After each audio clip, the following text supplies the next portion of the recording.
அனைவருக்கும் வணக்கம். இந்த பதிவில் நம்ம பார்க்கக்கூடியது காந்திய சகாப்தம், இந்திய விடுதலை போராட்டத்தில் காந்தி மற்றும் அவருடைய பங்களிப்புகளை பற்றி பார்க்க போகிறோம். ஸோ ஏற்கனவே பாருங்கள், நம்முடைய பதிவில் காங்கிரஸ் ஆரம்பிக்கப்பட்டதிலிருந்து 1916 லக்னோ செஷன் வரைக்கும் நடத்தியிருப்போம்.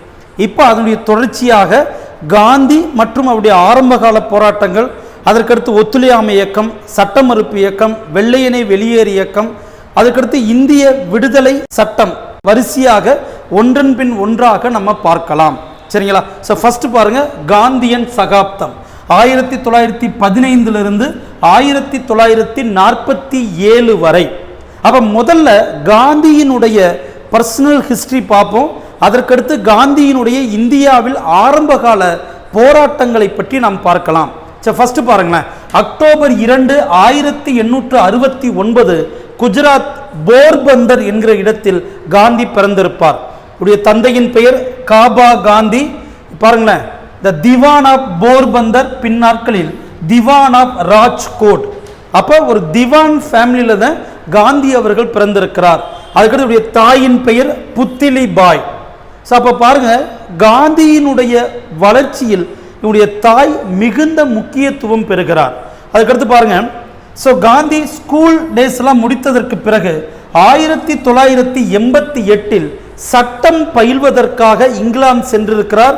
2 ஆண்டுகளுக்கு பிறகு ஜூன் 1891 பாரிஸ்டர் பட்டம் பெற்றதற்கு பிறகு அட்வொகேட்டாக இந்தியா திரும்புகிறார்.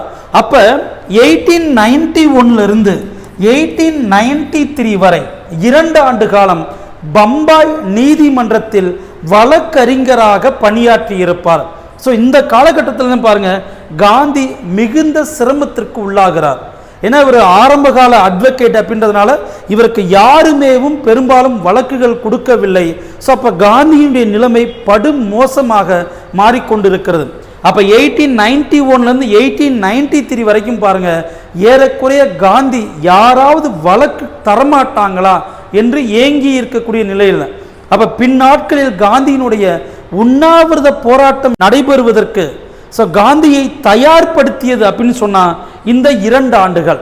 அடுத்து பாருங்க, அப்ப ஏறக்குறைய பாருங்களேன், 2 ஆண்டுகள் கஷ்டத்திற்கு பிறகு யாராவது வழக்கு கொடுக்க மாட்டாங்களா என்று காந்தி எதிர்பார்த்து கொண்டிருக்கும் போதே பாருங்க, குஜராத் வணிகரான தாதா அப்துல்லா அவர்களுக்கு சவுத் ஆப்பிரிக்காவில் ஒரு அட்வொகேட் தேவைப்படுகிறார். ஸோ அந்த பணிக்கு நடக்கக்கூடிய தேர்வில் காந்தி கலந்து கொண்டு சவுத் ஆப்பிரிக்கா செல்வதற்கு சம்மதம் தெரிவிக்கிறார். அப்ப பாருங்க, 1893 1893 யாருடைய வழக்கறிஞராக, கவனமா பார்க்கணும், 1893 இந்த குஜராத் வணிகரான தாதா அப்துல்லாவுடைய வணிகராகத்தான் இந்தியாவிலிருந்து சவுத் ஆப்பிரிக்கா செல்கிறார் காந்தி. ஸோ அங்கதான் பாருங்க, காந்தியினுடைய வாழ்க்கை நிகழ்வை மாற்றிய மிக முக்கியமான சம்பவமான கல்கத்தாவில் டர்பன் டு பிரிட்டோரியா போகும்போது பீட்டர் மரிஸ்பர்க் என்கிற இடத்தில் முதல் வகுப்பு ரயில் பெட்டியிலிருந்து காந்தி வெளியே தள்ளிவிடப்படுகிறார். அதன் பிறகுதான் பாருங்க, படித்த நமக்கே இப்படி ஒரு நிலைமைனா படிக்காத பாமர மக்கள் எவ்வளவு கஷ்டப்படுவாங்க, அவர்களுக்காக பாடுபட வேண்டும் என்கிற எண்ணத்தை காந்தி கொண்டிருக்கிறார். சரிங்களா? அப்ப இந்த நிகழ்வு என்பது ரொம்ப ரொம்ப முக்கியம். ஸோ அந்த காலகட்டத்தில் பாருங்க, சவுத் ஆப்பிரிக்காவில் இந்தியர்களுக்கு பல கஷ்டங்கள் இருந்திருக்கும். அதுல ரொம்ப முக்கியமானது இந்தியர்களுக்கும் விதிக்கப்பட்ட தல வரி என்று சொல்லக்கூடிய 3 பவுண்ட். பாருங்க, குறிப்பாக 9 மணி, இரவு 9 மணிக்கு மேல் இந்தியர்கள் வெளியில் நடமாட வேண்டும் என்றால் கட்டாயம் ஆங்கில அரசுக்கு வரி கட்ட வேண்டும் என்கிற ஒரு நிலை இருந்திருக்கிறது. அப்ப இதையெல்லாம் எதிர்த்து போராடுவதற்காகத்தான் பாருங்க, சவுத் ஆப்பிரிக்காவில் நடால் இந்தியன் காங்கிரஸ் என்கிற அமைப்பையும் இந்தியன் ஒப்பீனியன் என்கிற பத்திரிகையும் சவுத் ஆப்பிரிக்காவில் காந்தி நிறுவுகிறார். அப்ப பாருங்க, இந்த அமைப்பு மற்றும் இந்த பத்திரிகையின் வாயிலாகவும் காந்தியினுடைய தொடர் போராட்டத்தின் காரணமாகவும் சவுத் ஆப்பிரிக்காவில் இந்தியர்களுக்கு பல நன்மைகளை காந்தியால் பெற்றுத்தர முடிந்தது. இப்போ சவுத் ஆப்பிரிக்காவில் காந்தியினுடைய அனைத்து போராட்டங்களும் வெற்றிகரமாகவே முடிகிறது. இந்த இடத்துல பாருங்க, காந்தியிடம் தாக்கத்தை ஏற்படுத்தியவை அப்படின்னு சொன்னா பாருங்க, டால்ஸ்டாயினுடைய the kingdom of God is within you, கடவுளின் அரசாங்கம் உன்னிடம் உள்ளது. ரஸ்கின் அவர்கள் எழுதிய அன்டு திஸ் லாஸ்ட், தாரோ அவர்களுடைய சிவில் டிஸ்ஓபீடியன்ஸ், சட்ட மறுப்பு, இந்த புத்தகங்கள் காந்தியிடம் தாக்கத்தை உருவாக்கி இருக்கும். சரிங்களா? அதோடு மட்டுமல்லாமல் பாருங்க, ரஸ்கினுடைய தாக்கத்தின் காரணமாக சவுத் ஆப்பிரிக்காவில் பீனிக்ஸ் குடியிருப்பையும் டால்ஸ்டாய் பண்ணையையும் நிறுவுகிறார். அப்ப இந்த அமைப்பு பாருங்க, இளைஞர்கள் மத்தியில, தொழிலாளர்கள் மத்தியில பாருங்களேன் என்ன மாதிரிக்க எக்ஸாக்டா equality, community living, the dignity of labour அனைத்தையும் கற்றுத்தருகிறது. சரிங்களா? அதே மாதிரி பாருங்க, இந்த அமைப்பு தான் சவுத் ஆப்பிரிக்காவில் மக்களை சத்தியாகிரக போராட்டத்திற்கு தயார்படுத்துகிறது. அப்ப இதன் மூலமாக காந்தி பல்வேறு வெற்றிகளை சவுத் ஆப்பிரிக்காவில் பெற்றிருப்பார். இந்த இடத்துல பாருங்க, 1912 கோகலே சவுத் ஆப்பிரிக்காவிற்கு சென்றிருக்கிறார். அப்பத்தான் காந்தியை மீட் பண்ணி இந்தியாவிற்கு வருமாறு, இந்திய விடுதலை போராட்டத்தில் பங்கு பெறுமாறு கோகலே அழைப்பு விடுக்கிறார். அப்ப கோகலேவுடைய அழைப்பை ஏற்றுக்கொண்டு ஜனவரி 9, 1915 காந்தி இந்தியாவிற்கு திரும்பி இருப்பார். நிரந்தரமாக சவுத் ஆப்பிரிக்காவிலிருந்து இந்தியாவிற்கு திரும்புகிறார். காந்தி இந்தியாவிற்கு வந்த இந்த ஜனவரி 9 ஒவ்வொரு ஆண்டும் வெளிநாடு வாழ் இந்திய தினமாக, பிரவசி பாரதிய திவாஸ் என்கிற வெளிநாடு வாழ் இந்திய தினமாக கொண்டாடப்படுகிறது. அப்ப பாருங்க, 1915 காந்தி இந்தியா திரும்பியதற்கு பிறகு அனைத்து தலைமை பொறுப்புகளும் காந்திக்கு தரப்படுகிறது. ஆனால் காந்தி அதை ஏற்றுக்கொள்ளவில்லை. ஏன்னா இந்திய மக்களுடைய தேவை என்ன, இந்திய மக்களுக்கு என்னென்ன தேவை, போராட்டத்தை எப்படி நடத்துவது என்பதை ஆய்வு செய்வதற்கு எனக்கு சிறிது நாள் தேவைப்படும் சொல்லிட்டு பாருங்க, 1915 இருந்து 1917 வரை ஏறக்குறைய 2 ஆண்டு காலம் பல்வேறு இந்தியாவின் பல்வேறு பகுதிகளில் சுற்றுப்பயணம் மேற்கொண்ட காந்தி இந்திய மக்களை புரிந்து கொள்ள முயற்சி செய்கிறார். சரிங்களா? ஸோ இந்த இடத்துல தான் பாருங்க, 1917 லக்னோவில் பாருங்க, 1917 லக்னோவில் இருந்த காந்தியை ராஜ்குமார் சுக்லா என்பவர் மீட் பண்ணி சம்பிரனை பற்றி விளக்குகிறார். சம்பிரன்ல மக்கள் படக்கூடிய கஷ்டத்தை விளக்குகிறார். அப்ப பாருங்க, சம்பிரன் சத்தியாகிரகா இந்தியாவில் காந்தியினுடைய முதல் போராட்டம். அப்ப சம்பிரனுக்கு காந்தியை அழைத்து சென்றவர் ராஜ்குமார் சுக்லா. அப்ப நம்ம அடுத்து பார்க்க போறது பாருங்க, இந்தியாவில் காந்தியின் ஆரம்ப கால போராட்டம். அப்ப இந்தியாவில் காந்தியினுடைய ஆரம்ப கால போராட்டம் என்னென்ன? Champaran satyagraha, Ahmedabad mill worker strike, அதற்கடுத்து கேதா சத்தியாகிரகா. ஃபர்ஸ்ட் வாங்க, சம்பிரன் சத்தியாகிரகம். அப்ப சம்பிரன் சத்தியாகிரகம் 1917 சம்பிரன் டிஸ்ட்ரிக்ட் இன் பீகார். அப்ப சம்பிரன்ல என்ன பிரச்சனை இருந்தது பாருங்க, தீன் கத்தியா சிஸ்டம், தீன் கத்தியா முறை. அப்ப இந்த தீன் கத்தியா முறை என்பது பாருங்க, விவசாயிகள் தங்களுடைய நிலங்களில் 3/20 பாருங்க, பிக்கா அப்படின்னு சொல்லுவாங்க பிரிக்கும் போது, நம்ம இங்க ஏக்கர்னு சொல்றோம் இல்லையா, அங்க பிக்கா. அப்ப விவசாயிகள் தங்களுடைய நிலத்தில் பாருங்க 20 பங்கு நிலத்தில், இந்த 3 பங்கு நிலத்தில் கட்டாயமாக இண்டிகோ என்று சொல்லக்கூடிய அவுரி செடியை கட்டாயம் பயிர் செய்ய வேண்டும். சரிங்களா? இப்ப பாருங்க என்ன பிரச்சனை அப்படின்னா, மான்சூன் பாசிட்டிவா இருக்கு. அப்ப கிணத்துல நீர்நிலைகள்ல தண்ணீர் நிறையாக இருக்கிறது அப்படின்னா 3 பங்குல இண்டிகோ கமர்ஷியல் கிராப்ஸை கல்டிவேட் பண்ணிட்டு மீதி இருக்கக்கூடிய 17 பங்கு நிலத்துல உணவு தானியங்களை கல்டிவேட் பண்ணலாம். இப்ப மான்சூன் ஃபெயிலியர் ஆயிருச்சு, எங்குமே தண்ணீர் இல்லை அப்படின்னாக்க உணவு தானியங்களுக்கு முக்கியத்துவம் தருவதா அல்லது கமர்ஷியல் கிராப்ஸ் வணிக பயிரான கருநீல சாய செடியான இந்த இண்டிகோவிற்கு முக்கியத்துவம் தருவதா? சரிங்களா? அப்ப ஆங்கிலேயர்கள் ஃபோர்ஸ் பண்ணி அவர்களுக்கு தேவையான இந்த இண்டிகோவை கல்டிவேட் பண்ண வைத்திருப்பார்கள்.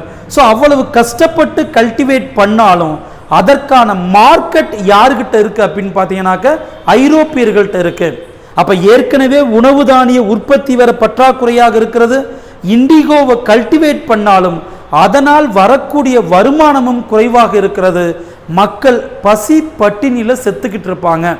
அப்ப இந்த நிகழ்வத்தை ராஜ்குமார் சுக்லா காந்தி கிட்ட எக்ஸ்பிளைன் பண்றாரு. காந்தியை சம்பிரனுக்கு அழைத்து செல்கிறார்.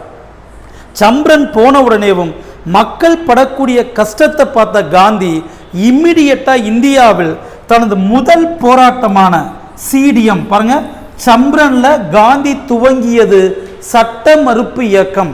அந்த கட்டாயம் கல்டிவேட் பண்ணணும் என்று சொல்லக்கூடிய சட்டத்தை மீறி விவசாயிகளை பயிர் செய்ய வேண்டாம் என்று வலியுறுத்துகிறார். அப்ப பாருங்க, இந்தியாவில் காந்தியினுடைய முதல் போராட்டம் சம்பிரன் சத்தியாகிரகா. அப்ப சம்பிரன் சத்தியாகிரகாவில் காந்தி பயன்படுத்திய மெத்தடு பார்த்தீங்கன்னாக்க சிவில் டிசோபீடியன் மூவ்மெண்ட், சட்ட மறுப்பு இயக்கம், மறந்துடக்கூடாது. ஸோ ராஜ்குமார் சுக்லா. அப்ப இந்த சம்பிரன் போராட்டத்தில் பாருங்க, இந்த சம்பிரன் போராட்டத்தில் காந்தியோடு இணைந்து போராடியவர்கள் ராஜேந்திர பிரசாத், அதுக்கடுத்து மக்சருல் ஹக், ஆச்சாரியா கிருபாலினி, மகாதேவ் தேசாய், பிராஜ் கிஷோர் பிரசாத் போன்ற பின்னாட்களில் காங்கிரஸினுடைய மிக முக்கிய தலைவர்களான இவர்கள் அனைவரும் இந்த போராட்டத்தில் தான் காந்தியோடு இணைந்திருப்பார்கள். இப்ப காந்தியினுடைய தொடர் போராட்டத்தின் காரணமாக காந்தியையும் உறுப்பினராக கொண்டு ஒரு குழு உருவாக்கப்படுகிறது. அந்த குழு பரிந்துரையின்படி பாருங்க, காந்தி சம்பிரன் இண்டிகோ விவசாயிகளுக்கு 25% வேஜ் ஹைக், விலை உயர்வை பெற்று கொடுத்திருப்பார். அப்ப இந்த காந்தியினுடைய முதல் போராட்டமான சம்பிரன் போராட்டம் வெற்றிகரமாக முடிந்திருக்கும்.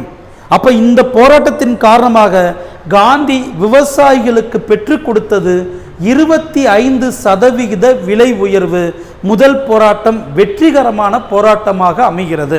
இப்ப காந்தியில் இந்தியாவில் காந்தியினுடைய அடுத்த போராட்டம், இரண்டாவது இயக்கம் பாருங்க, Ahmedabad mill worker strike. Ahmedabad mill worker strike 1918. சரி, அப்ப அகமதாபாத்தில் என்ன சார் நடக்குது பாருங்க. அகமதாபாத்தில் தொடர்ச்சியாக பிளேக் மற்றும் காலரா நோய் பரவி கொண்டிருப்பதால் மில் க்ளோஸுக்கு மூடப்படுகிறது. மில் தொழிலாளிகளுக்கு அரசு ஊக்கத்தொகை என்று சொல்லக்கூடிய போனஸை அறிவித்திருக்கிறது. சரிங்களா? அப்ப பாருங்க, பிளேக் காலரா நோயின் போது அறிவிக்கப்பட்ட போனஸிற்காகவும் ஊக்கத்தொகைக்காகவும் அதே நேரத்தில் மாதம் 35 ரூபாய் சம்பளத்திற்காகவும் மில் தொழிலாளிகள் போராட்டம் நடத்தியிருப்பார்கள். அப்ப பாருங்க, மில் ஓனர்ஸ் அந்த போனஸை தர மறுத்ததோடு அவர்கள் மாதம் 28 ரூபாய் சம்பளம் கொடுத்திருப்பாங்க. அப்ப மில் தொழிலாளியுடைய போராட்டம் என்பது மாதம் 35 ரூபாய்க்காகவும் அந்த பிளேக் மற்றும் காலரா நோயின் போது அறிவிக்கப்பட்ட போனஸிற்காகவும். ஸோ காந்தி வருகிறார், இந்த போராட்டத்தில் தலைமை தாங்கி நடத்துகிறார். இந்த அகமதாபாத் மில் ஒர்க்கர் ஸ்ட்ரைக்கில் காந்தி பயன்படுத்தியது பாருங்க, ஹங்கர் ஸ்ட்ரைக். இந்தியாவில் காந்தியினுடைய முதல் உண்ணாவிரத போராட்டம் அப்படின்னு சொன்னீங்கன்னா அகமதாபாத் மில் ஒர்க்கர் ஸ்ட்ரைக். அப்ப காந்தியினுடைய இந்த போராட்டத்தின் காரணமாக காந்தி பாருங்க 35% போனஸையும், பிளேக் மற்றும் காலரா நோயின் போது அறிவிக்கப்பட்ட 35% போனஸையும், மாதம் சம்பளமாக ரூபாய் 32 ரூபாயையும் பெற்றுத் தருகிறார். அப்ப இந்தியாவில் காந்தியினுடைய இரண்டாவது போராட்டமான அகமதாபாத் மில் ஒர்க்கர் ஸ்ட்ரைக்கும் வெற்றிகரமாக அமைகிறது. சரி, அடுத்து இந்தியாவில் காந்தியினுடைய அடுத்த போராட்டம் பாருங்க, கேதா சத்தியாகிரகா. Kheda satyagraha 1918, Kheda district in Gujarat. சரிங்களா? சரி, இங்கே என்ன சார் பிரச்சனை பாருங்க, மான்சூன் ஃபெயிலியர். பாருங்க, கேதா டிஸ்ட்ரிக்ட் பாருங்க, மான்சூன் ஃபெயிலியர், மழை பொழிவு பெய்யாததால் விவசாயிகள் உற்பத்தியே இல்லாம கஷ்டப்பட்டுக்கிட்டு இருப்பாங்க.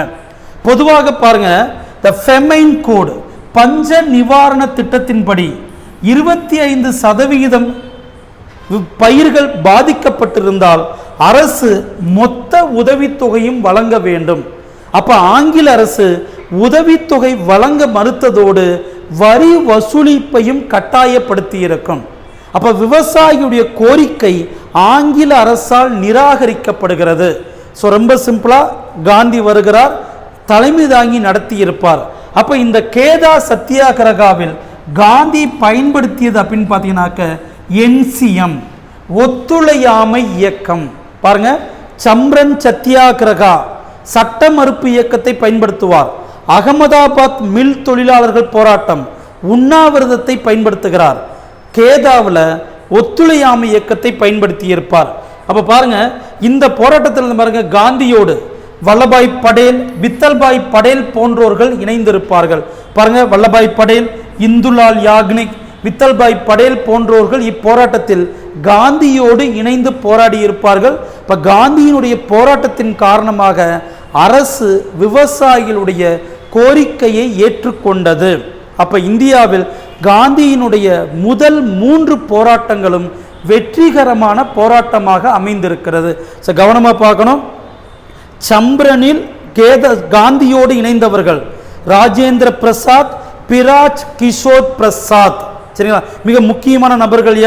அதுக்கடுத்து அகமதாபாத்தில் காந்தியோடு இணைந்தது அனுசுயா பென். அதுக்கடுத்து கேதா சத்தியாகிரகாவில் காந்தியோடு இணைந்தது வல்லபாய் படேல், இந்துலால் யாக்னிக். ஸோ இந்த பெயர்கள் எல்லாம் கட்டாயம் படித்து விட வேண்டும். கடந்த கால தேர்வில் இது கேள்வியாக இருந்திருக்கிறது. அப்ப பாருங்க, இந்த பதிவில் காந்தி மற்றும் அவருடைய ஆரம்ப கால போராட்டங்கள் உங்களுக்கு புரிஞ்சிருக்கும் நினைக்கிறேன். ஸோ அடுத்த பதிவில் இந்தியாவில் காந்தியினுடைய முதல் தேசிய போராட்டமான ரவுலட் சத்தியாகிரகத்தை பற்றியும், அதை தொடர்ந்து நடக்கக்கூடிய கிலாஃபத், ஒத்துழையாமை இயக்கம், சட்ட மறுப்பு இயக்கம், வெள்ளையனே வெளியேறு இயக்கம் பற்றி நாம் பார்க்கலாம்.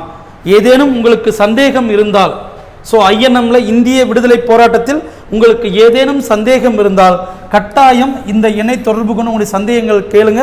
கட்டாயம் உங்களுடைய சந்தேகங்களுக்கு பதில் வழங்கப்படும். ஸோ அடுத்த பதிவில் நாம் சந்திக்கலாம். நன்றிப்பா.